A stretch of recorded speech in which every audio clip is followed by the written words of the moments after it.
Nous allons évoquer avec Fabrice Allégouette de Osez vos droits. Bonjour Fabrice. Bonjour. Les causes et les impacts des TMS sur les salariés. Alors, qu'est-ce qu'on peut. Déjà, que veulent dire ces trois lettres TMS? Alors ça veut dire trouble musculo-squelettique et ça désigne en fait toutes les pathologies qui impactent évidemment une atteinte à l'intégrité du corps, en particulier des pathologies assez connues comme les tendinites par exemple ou les maux de dos qu'on peut avoir, en particulier donc tout ce qui touche au lombaire ou au dorsal. Alors, est-ce qu'on sait précisément aujourd'hui quelles sont les causes des TMS? Alors oui, parce que c'est très mécanique, on parle même de conséquences biomécaniques, c'est-à-dire en gros, on utilise son corps pour travailler, hein. On oublie souvent que le corps est un outil de travail. Il est à la fois physique et à la fois cérébral, le travail. Et quand il est physique, ben, on parle souvent de métiers pénibles, des métiers où on produit un effort constant, permanent, de plus en plus important.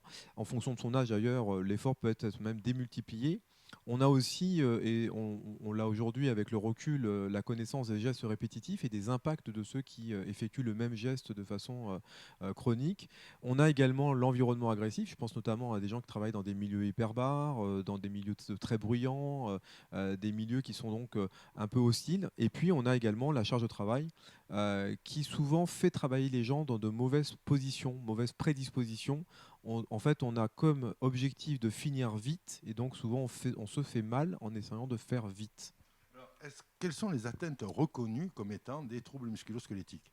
Bah, les maux de dos les plus courants, on parle de lombalgie, de lumbago par exemple, d'hernie discale. Donc ça, ce sont des cas de maladies assez répandus chez beaucoup de gens, hein, puisque c'est aujourd'hui la cause numéro une des troubles musculo-squelettiques. On a également beaucoup de tendinopathie, des gens qui ont donc des problèmes de tendons, le syndrome du canal carpien ou de la loge de Guyon, qu'on utilise souvent aussi comme référence pour des gens de bureau, hein, qui travaillent avec des souris, des ordinateurs, qui ont donc des échauffements au niveau du poignet, au niveau du coude. On parle également de l'épicondylite du coude, souvent dénommé tennis elbow, là aussi parce que il y a beaucoup de métiers, hein, on utilise l'avant-bras, le coude, et quand c'est fait de façon répétée et parfois même de façon machinale, on oublie que ça peut avoir des conséquences physiologiques avec le temps. Et plus généralement, beaucoup de métiers sont pénibles et font perdre au capital santé de l'être humain sa motricité, sa tonicité naturelle, sauf à ce que cette personne, évidemment, se ménage des pauses, fasse du sport et puis se soigne quand c'est nécessaire. Le CSE a-t-il un rôle à jouer? Parce qu'il n'y a plus de CHSCT. Alors, le CSE a-t-il un rôle à jouer aujourd'hui? Bah oui, parce que on oublie que même s'il y a eu disparition de l'entité CHSCT, il y a aujourd'hui la prérogative SSCT, santé, sécurité et conditions de travail. Et oui, le CSE a un rôle à jouer important puisqu'il devrait inspecter les conditions de travail des salariés, c'est-à-dire se poser la question justement dans quelles conditions travaillent mes collaborateurs et est-ce que ces conditions peuvent atteindre leur intégrité physique, surtout quand on parle des TMS.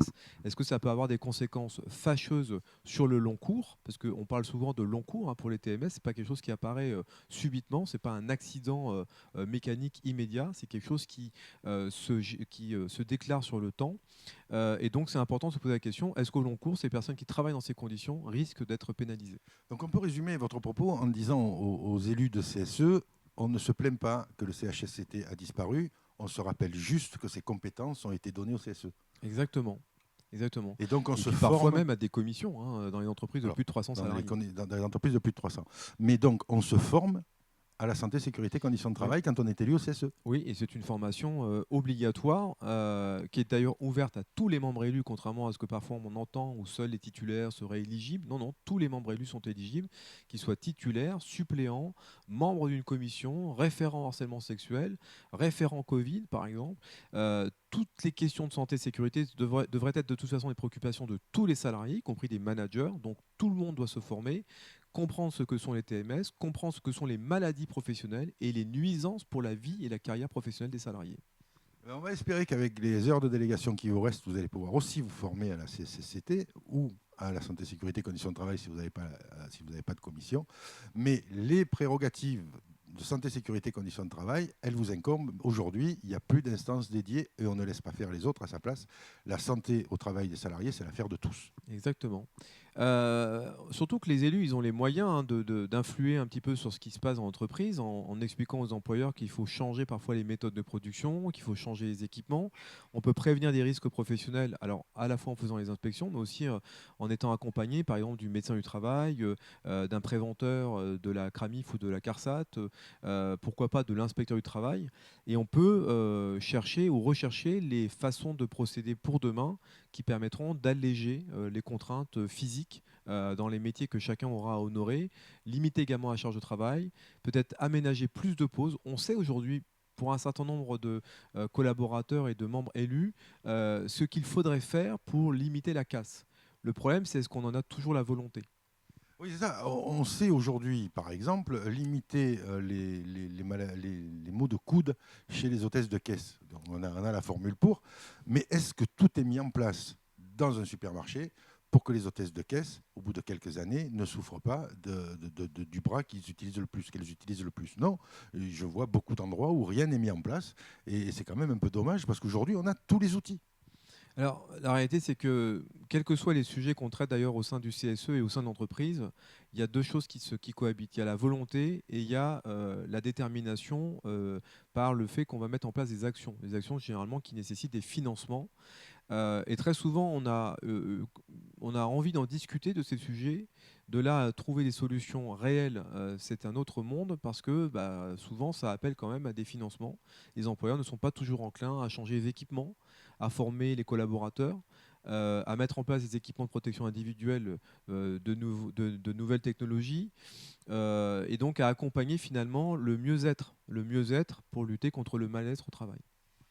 Merci Fabrice. J'espère qu'on aura rappelé à quelques élus et puis à quelques DRH que c'est l'affaire de tous que de lutter contre les troubles musculo-squelettiques qui peuvent devenir handicapants. Je pense à les caricatures du trouble musculo-squelettique, c'est la maladie du carreleur. Au Exactement. bout d'un moment, on ne peut plus se lever comme on veut. Voilà. Et c'est pas une caricature, c'est une vraie. On utilise d'ailleurs souvent cette référence dans les formations. Parce que c'est assez frappant de voir qu'arrivé à un certain âge, on ne peut plus carler. Ce qui peut aussi aider d'ailleurs la lutte contre les TMS, c'est aussi de prendre en compte la seniorité. Il y a des métiers qu'on peut faire à certains âges et d'autres qu'on ne peut plus faire. Et il faut donc penser très rapidement à la transversalité des métiers, c'est-à-dire à quel âge devrais-je arrêter de faire ce que je fais et à quel moment devrait-on me former à faire autre chose. Et là, on va ouvrir le dossier de la formation, mais il nous faudra à peu près 2 heures de vidéo, donc je pense qu'on y viendra sur un autre sujet. Merci Merci Fabrice. beaucoup.